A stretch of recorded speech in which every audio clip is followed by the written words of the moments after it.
વ્યસ્ત કાર્યક્રમમાંથી સમય કાઢીને તેઓ સેલવાસ જ્યાં નવા કાર્યાલયનું ઉદ્ઘાટન કરવાનું છે ત્યાં પહોંચ્યા છે। તેઓ નવા કાર્યાલયનું ઉદ્ઘાટન કરશે। દીવના પ્રદેશ પ્રમુખ ગોપાલ દાદાને પણ હું વિનંતી કરીશ કે એઓ પણ સ્વાગત ઉદ્બોધન કરે એમનું। ગોપાલ દાદા।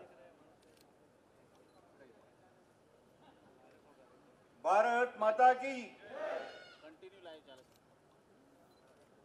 अपना राष्ट्रीय अध्यक्ष आदरणीय श्री अमित भाई जी, वी सतीश जी, रघुनाथ कुलकर्णी दोनों एमपी, तो अमित शाह जे सेलवास पहुंचा छे आ जे कार्यालयનું ઉદ્ઘાટન કરવા પહોંચેલા અમિત શાહની રણનીતિ માનવામાં આવી રહી છે। हमारे सहयोगी जोड़ाई गया है, તેમની સાથે જ વાત કરીએ કારણ કે આ જે કાર્યક્રમનું ઉદ્ઘાટન છે એક રીતે ભારતીય જનતા પાર્ટીનો 2019ના પ્રચાર પડઘમની શરૂઆત પણ માનવામાં આવી રહી છે। શું ક્યાસ લગાવી શકાય?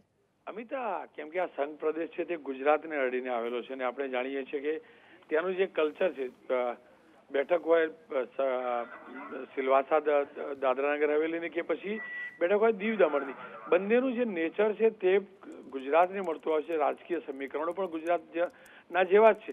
એ જ કારણ છે કે 26માંથી 26ની જોડે જોડે બાકીના જે બે સંઘ પ્રદેશ છે તેની બે બેઠક એટલે કે સિલવાસાવાળી બેઠક, દાદરાનગર હવેલીની લોકસભા બેઠક અને દીવ દમણની બેઠક આ બીજેપી માટે જાળવવી મુશ્કેલ છે અને સાથે સાથે પડકાર પણ છે। અને એ પડકાર ઝીલીને જે શરૂઆત 2019ના પ્રચાર પડગમની અથવા તો રણનીતિની જે પણ કહી શકાય તે સિલવાસાથી થઈ રહી છે। સિલવાસા પછી સ્વાભાવિક રીતે જ અમિત શાહ અને નરેન્દ્ર મોદી બંનેની જે પણ સભાઓ થશે, જે પણ કાર્યક્રમો થશે તે ગુજરાતમાં પણ થશે।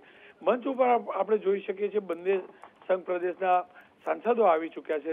લલ્લુભાઈ પટેલ હોય કે નટુભાઈ બંને સાંસદોને હાજર રખાયા છે। સિલવાસામાં કાર્યાલય ખોલવામાં આવ્યું છે। સિલવાસા ટ્રેડિશનલી ગણીએ તો એક પરિવાર હતો જેનું એક હતું શાસન લાંબા સમય સુધી ચાલ્યું, દેલકર પરિવારનું। મોહન દેલકર તેના સાંસદો હોતા હતા, પરંતુ 2009 બાદના સમીકરણો બદલાયા હતા અને 14ની અંદર મોહન દેલકર ચૂંટણી હાર્યા હતા। ત્યારબાદ નટુ પટેલનો જે ઉદય ત્યાં થયો છે એટલે સ્વાભાવિક રીતે જ એ બેઠક જાળવવા માટેનો એક પ્રયાસ છે। સાથે સાથે આદિવાસી બહુલ ઇલાકો છે, ટ્રાઇબલ રિઝર્વ બેઠક છે, તો પડોશની જે વલસાડની બેઠક છે તેની ઉપર પણ ફરક પડતો હોય છે અને એ જ કારણ છે કે ખુદ પક્ષના રાષ્ટ્રીય અધ્યક્ષ ત્યાં પહોંચ્યા છે। લાંબા સમયથી ભારતીય જનતા પક્ષની અંદર ગુજરાત પ્રદેશના નેતાઓનો દબદબો પણ રહ્યો હતો। જ્યારે નરેન્દ્ર મોદી ગુજરાતના મુખ્યમંત્રી હતા ત્યારે પણ તેઓના ત્યાં કાર્યક્રમ થતા હતા, અમિત શાહ પણ વારંવાર ત્યાં કાર્યક્રમ આપતા હતા। એટલું જ નહીં, જ્યારે 2014નું જે પરિણામ આવ્યું હતું ત્યારબાદ અને 9નું પરિણામ, આ બંને પરિણામો વખતે મને યાદ છે કે ખુદ નરેન્દ્રભાઈ મોદીએ કહ્યું હતું કે અમે 26માંથી 26 નહીં પણ 28માંથી 28 બેઠક મેળવી છે અને તેમાં ઓળખાણ કરાવવામાં આવી હતી આ બંને સાંસદોની, નટુ પટેલ અને લલ્લુ પટેલની। એટલે કે કુલ મળીને આજનો કાર્યક્રમ બંને સંઘ પ્રદેશમાં એક નવી ઉર્જા ફૂંકવાનો અને સંગઠનને વધુ મજબૂત કરવા માટેનો ગણી શકાય।